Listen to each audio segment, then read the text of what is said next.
Sandur TV ಸಮಸ್ತ ವೀಕ್ಷಕರಿಗೆ ನಮಸ್ಕಾರ. ನಾನು ರಾಮು ಅರಕೇರಿ. ಕರ್ನಾಟಕ ರಾಜ್ಯ ಖಾಸಗಿ ಶಿಕ್ಷಕರ ಬಳಗ ತಾಲೂಕು ಘಟಕದಿಂದ ಸಂಡೂರು ಶಿಕ್ಷಣ ರತ್ನ ಪುರಸ್ಕಾರ ಸಮಾರಂಭವನ್ನು ಸಂಡೂರಿನ ಗುರುಭವನದಲ್ಲಿ ಹಮ್ಮಿಕೊಳ್ಳಲಾಗಿತ್ತು. ಖಾಸಗಿ ಶಾಲೆಗಳಲ್ಲಿ ಉತ್ತಮ ಸೇವೆಗೈಯುತ್ತಿರುವ ಶಿಕ್ಷಕ ಹಾಗೂ ಶಿಕ್ಷಕಿಯರನ್ನು ಗುರುತಿಸಿ ಸನ್ಮಾನಿಸುವ ಕಾರ್ಯಕ್ರಮ ಇದಾಗಿತ್ತು. ಕಾರ್ಯಕ್ರಮದಲ್ಲಿ ನಿವೃತ್ತ ಉಪನ್ಯಾಸಕ GS ಸುಭಾಷ್ ಚಂದ್ರ ಬೋಸ್ ಖಾಸಗಿ ಶಾಲಾ ಶಿಕ್ಷಕರ ಸಮಸ್ಯೆಗಳು, ಅವರ ಸೇವೆ ಹಾಗೂ ಜೀವನ ಭದ್ರತೆಯ ಕುರಿತು ವಿಶೇಷ ಉಪನ್ಯಾಸ ನೀಡಿದರು.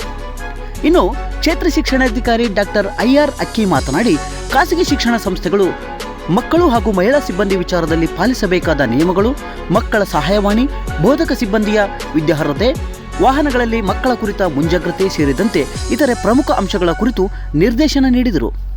ಅನುದಾನ ರಹಿತ ಶಾಲಾ ಆಡಳಿತ ಮಂಡಳಿಯ ತಾಲೂಕು ಘಟಕದ ಅಧ್ಯಕ್ಷ K ಕುಮಾರಸ್ವಾಮಿ ಮಾತನಾಡಿ, ಶಿಕ್ಷಣ ಕ್ಷೇತ್ರಕ್ಕೆ ರಾಜ್ಯದಲ್ಲಿ ಖಾಸಗಿ ಶಾಲೆಗಳ ಕೊಡುಗೆ ಸಿಂಹಪಾಲಿದೆ. ಮುಖ್ಯಮಂತ್ರಿ ಸಿದ್ದರಾಮಯ್ಯನವರು 1995ರ ನಂತರದ ಕನ್ನಡ ಮಾಧ್ಯಮ ಖಾಸಗಿ ಶಾಲೆಗಳಿಗೆ ವೇತನ ಅನುದಾನವನ್ನು ನೀಡಬೇಕು. ಶಿಕ್ಷಕರ ಕಲ್ಯಾಣ ನಿಧಿಯಿಂದ ನೀಡುವ ಸೌಲಭ್ಯಗಳನ್ನು ಖಾಸಗಿ ಶಾಲೆ ಶಿಕ್ಷಕರು ಹಾಗೂ ಮಕ್ಕಳಿಗೂ ಒದಗಿಸಬೇಕೆಂದು ಒತ್ತಾಯಿಸಿದರು. ಕಳೆದ 30 ವರ್ಷಗಳಿಂದಲೂ ಕೂಡ ನಾವು ಒಳ್ಳೆಯ ಗುಣಮಟ್ಟದ ಶಿಕ್ಷಣವನ್ನು ನಾವು ನೀಡುತ್ತಾ ಬಂದಿದ್ದೇವೆ.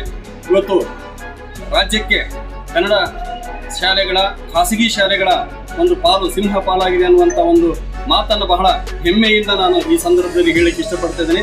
ಆದರೆ ರಾಜ್ಯ ಸರ್ಕಾರ ಕಳೆದ 30 ವರ್ಷಗಳಿಂದಲೂ ಕೂಡ ನಮಗೆ ಯಾವುದೇ ರೀತಿಯಾದಂಥ ಅನುದಾನವನ್ನು ನೀಡದೇ ಬಂದಿರುವಂಥದ್ದು ನಿಜವಾಗಲೂ ಬಹಳ ದುರದೃಷ್ಟಕರ. ಮಾನ್ಯ ಮುಖ್ಯಮಂತ್ರಿಗಳಂತಹ ಸಿದ್ದರಾಮಯ್ಯನವರಲ್ಲಿ ನಾನು ಈ ಮೂಲಕ ಆಗ್ರಹಿಸಿಕೊಳ್ಳುವುದೇನಂತಂದರೆ, ತಾವುಗಳು ಮನಸ್ಸು ಮಾಡಿ ಈ ಒಂದು ವೇತನಾನುದಾನವನ್ನು ಕೊಟ್ಟರೆ ನಮಗೆ ಒಂದು ಜೀವನವನ್ನು ಕೊಟ್ಟಂಗೆ ಆಗ್ತದೆ ಅನ್ನುವಂಥ ಒಂದು ಮಾತನ್ನು ಈ ಸಂದರ್ಭದಲ್ಲಿ ನಾನು ಈ ಮೂಲಕ ಮಾಧ್ಯಮದ ಮೂಲಕ ಕೇಳ್ಕೊಳ್ಳೋಕೆ ಇಷ್ಟಪಡ್ತಾ ಇದ್ದೀನಿ.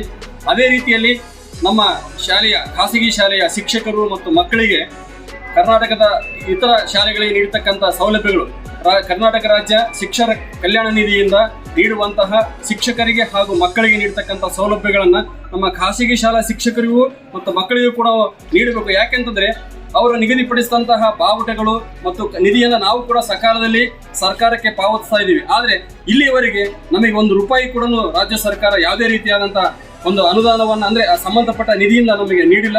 ದಯವಿಟ್ಟು ಇದರ ಕಡೆಗೆ ಸಂಬಂಧಪಟ್ಟ ಮಂತ್ರಿಗಳು, ಸಚಿವರು ಹಾಗೂ ಅಧಿಕಾರಿಗಳು ಗಮನ ಹರಿಸಬೇಕು. ಮುಂದಿನ ದಿನಗಳಲ್ಲಿ ಆ ಸೌಲಭ್ಯವನ್ನು ನಮಗೆ ಖಾಸಗಿ ಶಾಲೆಗಳು ಕೂಡ ಕೊಡಬೇಕು ಅನ್ನುವಂಥ ಒಂದು ಆಗ್ರಹವನ್ನು ಈ ಸಂದರ್ಭದಲ್ಲಿ ನಾನು ಮಾಡ್ತಾ ಇದ್ದೇನೆ. ಜೊತೆಯಲ್ಲಿ ನಮ್ಮ ಮಕ್ಕಳಿಗೂ ಕೂಡ ಒಂದು ಉತ್ತಮವಾದಂಥ ಗುಣಮಟ್ಟದ ಶಿಕ್ಷಣವನ್ನು ನೀಡಬೇಕೆ ಸರ್ಕಾರ ನಮಗೆ ಎಲ್ಲ ರೀತಿಯಾದಂಥ ಅಗತ್ಯ ಮತ್ತು ನೆರವನ್ನು ನೀಡಬೇಕು ಅನ್ನುವಂಥ ಮಾತನ್ನು ನಾನು ಹೇಳ್ತಾ ಇದ್ದೇನೆ.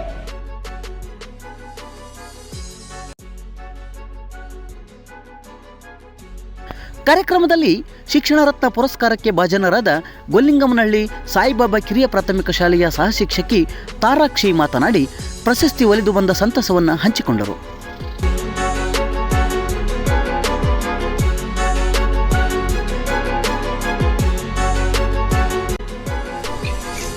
ನನ್ನ ಹೆಸರು ತಾರಾಕ್ಷಿ. ನಾನು ಶ್ರೀ ಸಾಯಿಬಾಬಾ ಕಿರಿಯ ಪ್ರಾಥಮಿಕ ಶಾಲೆ ಗೊಲ್ಲಲಿಂಗಮ್ಮನಹಳ್ಳಿಯಲ್ಲಿ ಕಾರ್ಯನಿರ್ವಹಿಸ್ತಾ ಇದ್ದೀನಿ ಸಹ ಶಿಕ್ಷಕಿಯಾಗಿ. ಹಾಗೂ ನನಗೆ ಈ ಶಾಲೆಯಲ್ಲಿ ಸಹ ಶಿಕ್ಷಕಿಯಾಗಿ ಕರ್ತವ್ಯ ನಿರ್ವಹಿಸಲು ಅವಕಾಶ ಮಾಡಿಕೊಟ್ಟಂತಹ ನಮ್ಮ ಶಾಲೆಯ ಅಧ್ಯಕ್ಷರಾದ ಶ್ರೀಯುತ ಕುಮಾರಸ್ವಾಮಿ ಸರ್ ಅವರಿಗೆ ಹೃತ್ಪೂರ್ವಕವಾದ ಅಭಿನಂದನೆಗಳನ್ನ ಸಲ್ಲಿಸುತ್ತಿದ್ದೇನೆ. ಹಾಗೂ ಪ್ರತಿ ವರ್ಷ ಸಹ ಇಲ್ಲಿ ಸಂಡೂರಿನಲ್ಲಿ ಕರ್ನಾಟಕ ರಾಜ್ಯ ಖಾಸಗಿ ಶಿಕ್ಷಕರ ಬಳಗದ ವತಿಯಿಂದ ಸಂಡೂರು ಶಿಕ್ಷಣ ರತ್ನ ಅವಾರ್ಡನ್ನು ಕೊಡ್ತಾ ಇದ್ದಾರೆ. ಈ ಬಾರಿ 2025ನೇ ಸಾಲಿನಲ್ಲಿ ನನಗೂ ಸಹ ಈ ಅವಾರ್ಡ್ ಸಿಕ್ಕಿರೋದು ನನಗೆ ತುಂಬ ಆನಂದಭರಿತ ವಿಷಯವಾಗಿದೆ.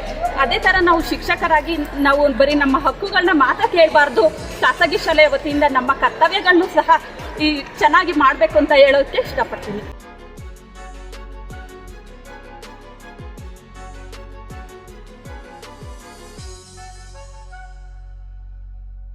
ತಾಲೂಕಿನಲ್ಲಿ ಒಟ್ಟು 35 ಖಾಸಗಿ ಶಾಲಾ ಶಿಕ್ಷಕರಿಗೆ ಶಿಕ್ಷಣ ರತ್ನ ಪ್ರಶಸ್ತಿ ನೀಡಿ ಗೌರವಿಸಲಾಯಿತು. ಸಮಾಜ ಸೇವಕಿ ರೂಪಾಲಾಡ್, ಪುರಸಭೆ ಅಧ್ಯಕ್ಷ ಸಿರಾಜ್ ಹುಸೇನ್, ಖಾಸಗಿ ಶಿಕ್ಷಕರ ಬಳಗದ ತಾಲೂಕು ಅಧ್ಯಕ್ಷ TM ಪುರುಷೋತ್ತಮ, ಗೌರವ ಅಧ್ಯಕ್ಷ TM ನಾಗಭೂಷಣ್, ಬಿಸಿಯೂಟ ಯೋಜನೆ ಸಹಾಯಕ ನಿರ್ದೇಶಕ ಶ್ರೀಧರಮೂರ್ತಿ ಸೇರಿದಂತೆ ತಾಲೂಕಿನ ಖಾಸಗಿ ಶಾಲೆಗಳ 100 ಶಿಕ್ಷಕಿಯರು ಕಾರ್ಯಕ್ರಮದಲ್ಲಿ ಭಾಗವಹಿಸಿದರು. ವೀಕ್ಷಕರೇ, ನೀವಿನ್ನೂ ನಮ್ಮ ಸಂಡೂರು ಟಿವಿಯನ್ನು ಸಬ್ಸ್ಕ್ರೈಬ್ ಆಗಿಲ್ಲ ಅಂದರೆ ಕೂಡಲೇ ಸಬ್ಸ್ಕ್ರೈಬ್ ಆಗಿ.